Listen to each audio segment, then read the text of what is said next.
छोटी बीमारी हटाना चाहते हो, बड़ी बीमारी? बड़ी हट गई तो छोटी अपने आप हट जाएगी। देखो, अक्सर जो काम तुम कर रहे होते हो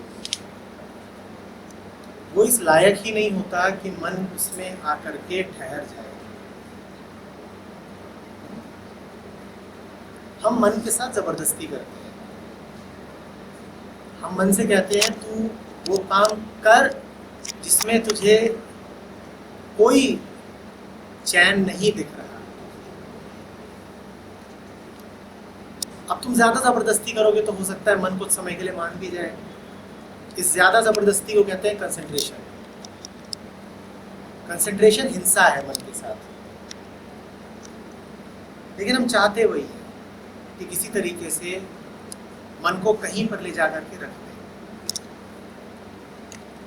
मन खुद जानता है कि उसे कहाँ नहीं रुकना, कहाँ रुकना है इसका उसे पता नहीं होता। लेकिन वो ये जानता है कि वो चैन के लिए आतुर है। परेशानी कोई नहीं झेलना चाहता ना, तो यही मन का स्वभाव है कि मन को चैन चाहिए।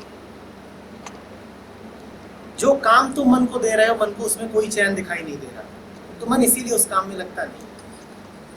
यह है बड़ी बीमारी। छोटी बीमारी यह है कि मन नहीं लग रहा, और बड़ी बीमारी यह है कि तुम जिस काम में मन लगाना चाह रहे हो वो काम इस लायक ही नहीं है कि उसमें मन लगे। कोई ऐसा काम ढूंढो जो इतना सच्चा हो कि मन उससे इनकार कर ही ना सके। फिर ये सवाल पूछने की जरूरत ही नहीं रहेगी कि मन कैसे लगाऊं। मन दौड़ दौड़ के लगेगा, मन खुद लगेगा। अभी भी तुम्हारा मन जिन दिशाओं में भागता है वो दिशाएं चैन का ही तो वादा कर रही है ना। भले ही वो मूर्तापूर्ण दिशाएं हों, पर वो वादा यही करती है कि यहाँ चैन मिल जाएगा। मन इसीलिए इधर को भागता है। चाहिए है चैन, परेशानी से मुक्ति, झंझट से मुक्ति, ये जो दिमाग में खचपच चलती रहती है इससे आज़ादी। मन यही मानता है। या तो तुम मन को साबित कर दो कि जो तुम मन से कराना चाहते हो वो करके उसे खटपट से आज़ादी मिल जाएगी। अगर ये साबित कर दोगे तो मन तुम्हारी बात मान लेगा, पर तुम ये साबित भी नहीं कर पाते। ज़्यादातर तो ये होता है कि तुम्हारी बात अगर मन मानेगा तो उसकी खटपट और बढ़ जाएगी। तो मन कहता है कि मैं तुम्हारी बात मानूं क्यों, जितना मैं तुम्हारी बात मानता हूं उतना और मेरी झंझट बढ़ती जाती है। तो फिर वो अब क्या करता है, फिर वो तुम्हारी बात अनसुनी करता है।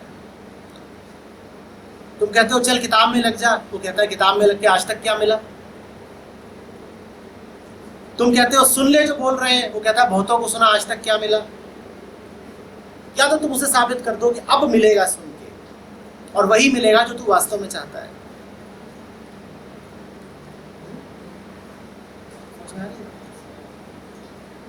सूत्र ये है कि काम ऐसा चुनो जिसमें तुम्हें एकाग्रता की जरूरत ही न पड़े, प्रेम काफी हो। मुझे अपने काम से प्यार है,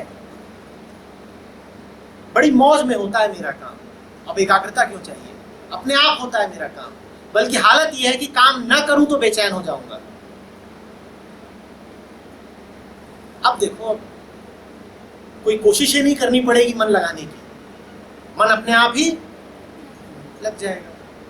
काम ध्यान से चुनो, और ये हिम्मत रखो कि जो काम चुनने लायक नहीं है ठुकरा दो। ये चुनने लायक काम नहीं है, भले नुकसान होता दिखता हो, पर इस काम को तो मैं ठुकरा दूंगा। और जो काम चुनने लायक हो, उसमें फायदा होता नहीं भी दिख रहा है तो भी उसे करूंगा। उस काम को करना ही फायदा है, और फायदा क्यों चाहिए।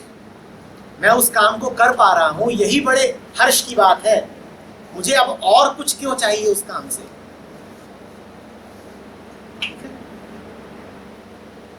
ये पंखे हम बंद कर सकते हैं, बहुत आवाज कर रहे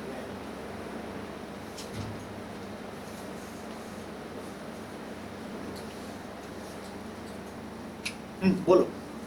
सर, आपने अभी वहाँ पे बताया था ना कि जैसे आपने बताया था कि अगर हम अपने आप को पहले देखते हैं उसके बाद ही हम समाज के लिए कुछ कर सकते हैं। तो सर जैसे आपने एक शराबी का एग्जांपल दिया था कि वो मतलब वो खुद पिया हुआ है लेकिन वो दूसरे के बारे में सोचता है, तो हमें पहले अपने आप को, सर हम अपने आप को तो कर सकते हैं, लेकिन अगर कोई हमारा मतलब इतना क्लोज इंसान है जिसके मान लीजिए शराब पीना ही हो गया या जिसकी किसी हैबिट की वजह से हमें इफ़ेक्ट पड़ रहा है उससे, और मतलब काफ़ी टाइम से पड़ रहा है या जो भी है, तो सिर्फ उससे हम लोग किस तरह से साइड हो सकते हैं? सबसे पहले तो तुम पे जो असर पड़ रहा है उस असर से बाज आ जाओ।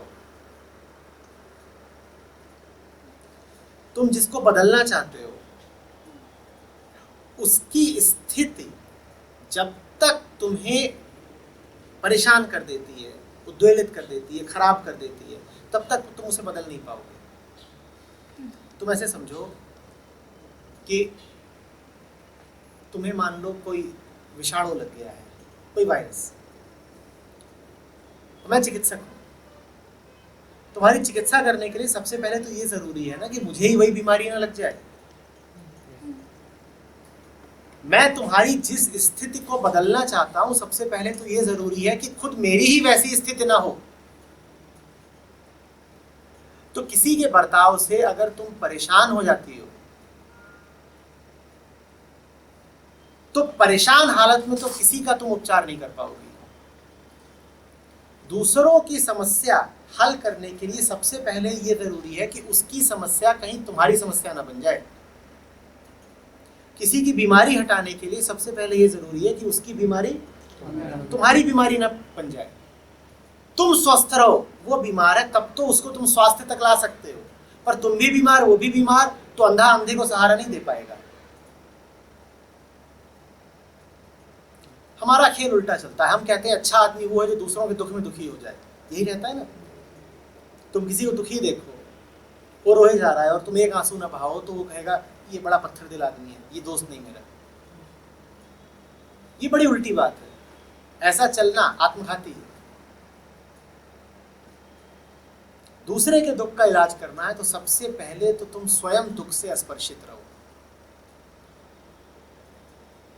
जब तुम स्वयं दुख से स्पर्शित हो तो तुमने सिद्ध कर दिया कि दुख से मुक्ति संभव है। देखो ना, मैं मुक्त हूं दुख से। मेरे पास भी दुखी होने का कारण था। क्या कारण था? तू दुखी था, तेरे कारण मैं भी दुखी हो सकता था, पर कारण के होते हुए भी मैं दुखी हुआ नहीं। अगर कारण के होते हुए मैं दुखी हुआ नहीं तो कारण के होते हुए भी आवश्यक नहीं है कि तू दुखी हो। तेरे पास भी तेरे दुख का कुछ तो कारण होगा। मेरे पास भी दुख का कारण था, क्या मैंने उस कारण को महत्व दिया? अगर कारण के होते हुए भी मैं दुख से स्पर्शित रह सकता हूं तो तू भी स्पर्शित रह सकता है दुख के कारण होते हुए भी।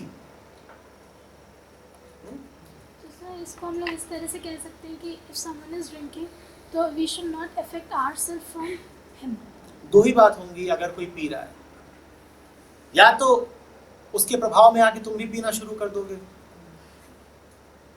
अब पियक्कड़ क्या सहारा देगा, या फिर तुम इस तरह से प्रभावित हो गए कि ये बुरा आदमी है। अब अगर वो बुरा आदमी है तो तुम जो मदद दोगे उसकी सीमा बंध जाएगी, क्योंकि वो बुरा है तुम्हारी नजरों में। जो बुरा है वो कितनी मदद का हकदार हुआ? बहुत ज्यादा तो नहीं। एक हद तक तुम मदद करोगे, फिर तुम कहोगे तो बुरा आदमी है ही, शराब पीता है, अब इसकी और मदद क्यों करो? तो इस रूप में भी प्रभावित मत हो जाना कि तुम उसके आचरण के कारण अपने मन में उसकी छवि बना लो। दूसरे की छवि बनाना माने दूसरे से प्रभावित हो जाना। तुम गौर से बस देखो कि क्या हो रहा है, बिल्कुल अछूते रह करके। अब तुम्हारा जो भी कर्म होगा वो सामने वाले के लिए मदद जैसा होगा। अब तुम जान जाओगे कि देखो ये जो कर रहा है अपने ही दुख का कारण बन रहा है, नाहक। जरूरत नहीं है फिर भी दुख पा रहा है, ये जानना बहुत जरूरी है। जरूरत नहीं है फिर भी दुख पा रहा है। जब तुम ये देख लेते हो कि सामने वाला बिना जरूरत के दुख पा रहा है, तभी तो उसे कह पाओगे कि दुख को छोड़ दे। अगर दुख जरूरी ही है तो दुख को कैसे छोड़ोगे? तुम्हें दिखना चाहिए कि उसका दुख गैर जरूरी है। अगर उसका दुख गैर जरूरी है तो पहली बात उसका दुख तुम्हारा दुख नहीं बनेगा, क्योंकि गैर जरूरी है। दूसरी बात, अगर उसका दुख गैर जरूरी है तभी तुम उसके पास जाकर के कह पाओगे देख छोड़ दे, दुख गैर जरूरी है।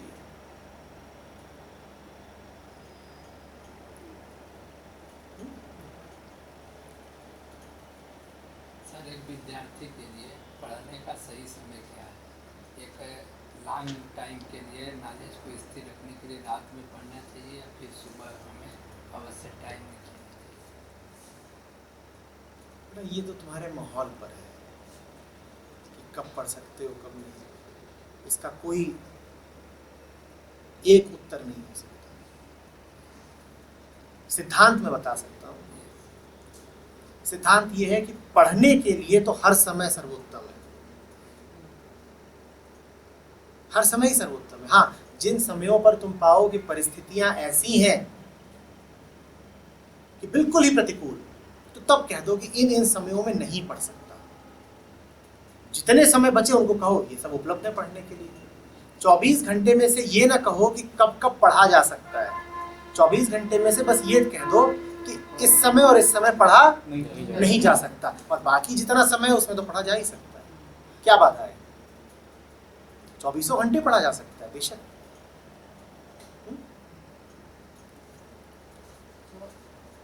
गुस्सा बहुत जल्दी आ जाता है, हाइपर बहुत जल्दी हो जाता हूँ मैं देखकर। और अगर सर कुछ टेंशन भी बहुत जल्दी आ जाती है, कोई काम हो रहा है जिसमें टेंशन आ गया, बहुत तेजी से टेंशन होता हूँ, तो उसका क्या, किस तरीके से मैं उसको सही करूँगा? जब टेंशन नहीं रहती है तब टेंशन उठाओ, क्योंकि अब वो आने ही वाली है। अच्छा है पहले से ही पता चल जाए कि आ रही है। जब तनाव नहीं रहता उन क्षणों में तुम असावधान हो जाते हो। जब असावधान हो जाते हो, दरवाजे खुले छोड़ के सो जाते हो, तो कौन घुसाता है? चोर। चोर का नाम है तनाव। जैसे अभी तुम्हें तनाव अपेक्षितया कम है, अभी सावधान रहो, आने ही वाला है। अभी बल्कि थोड़ा सा तनाव पैदा कर लो, चिंता कर लो। किस बात की? कि चिंता आने वाली है। आ करके तुम्हें अकस्मात झटका दे दे, इससे अच्छा है कि जरा सतर्क ही रह लो।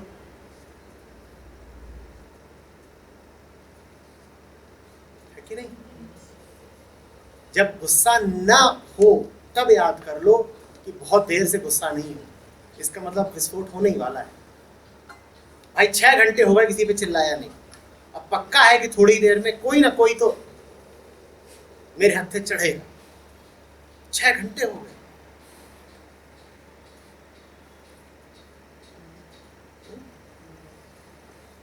सर कभी कभार ऐसा होता है कि सर हमारी गलती होती नहीं है, लेकिन सर कभी हम लोगों को सफ़र करना पड़ जाता है उसको।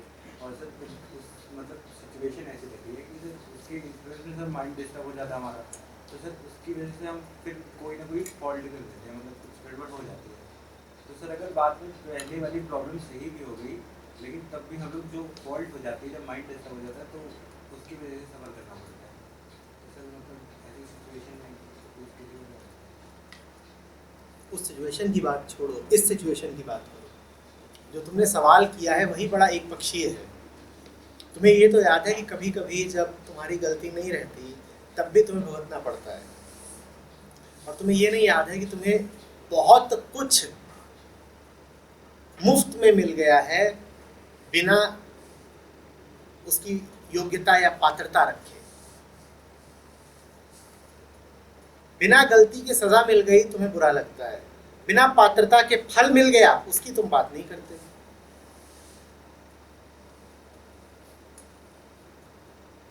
अगर दोनों की बात कर लो तो ये सवाल अपने आप हट जाएगा।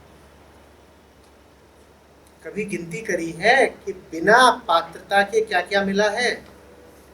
ये सत्र अभी चल रहा है, तुमने इसकी कोई पात्रता थोड़ी दर्शाई थी। बातचीत तो खत्म हो चुकी थी। यूं ही मन में उठा के जिन लोगों के सवाल बचे थे 2-4 उनसे थोड़ी देर के लिए बात कर लेते हैं। मिलता नहीं है क्या मुफ्त में बहुत कुछ? कभी वो याद आता है? और 2-4 चीजें हैं जो छिन जाती हैं, उनकी कितनी शिकायत करते हो। हमारी हालत तो ऐसी है कि कोई हमें मुफ्त की थाली दे दे, उसमें एक कटोरी कम हो तो हम शिकायत करेंगे। पूरी थाली मिल गई है, वो मुफ्त की ही थी, उसमें एक कटोरी कम थी तो हम शिकायत कर रहे हैं कि कटोरी क्यों कम है। और इतनी बड़ी जो थाली मिली है मुफ्त की, उसकी बात कौन करेगा? पूरी थाली भी छिन जाए तो भी तुम्हें शिकायत करने का क्या हक है? मुफ्त की थी ये जिंदगी, तुमने पात्रता से अर्जित करी। अगर जिंदगी भी छिन जाए तो तुम्हें शिकायत करने का क्या हक है?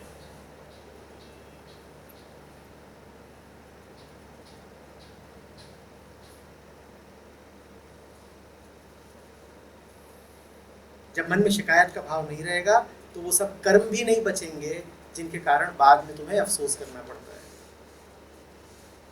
शिकायत बहुत बुरी बला है। जिसके मन में शिकायतों ने डेरा जमा लिया वो सारे उटपटांग काम करेगा। और शिकायतें तुम्हारे मन में डेरा जमा ही तभी सकती है जब तुम्हें थाली न दिखे और तुम कटोरियां गिनो।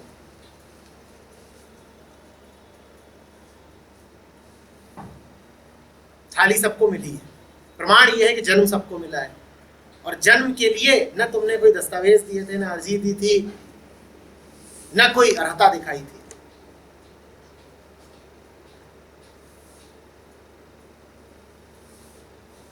सांस चल रही है ना,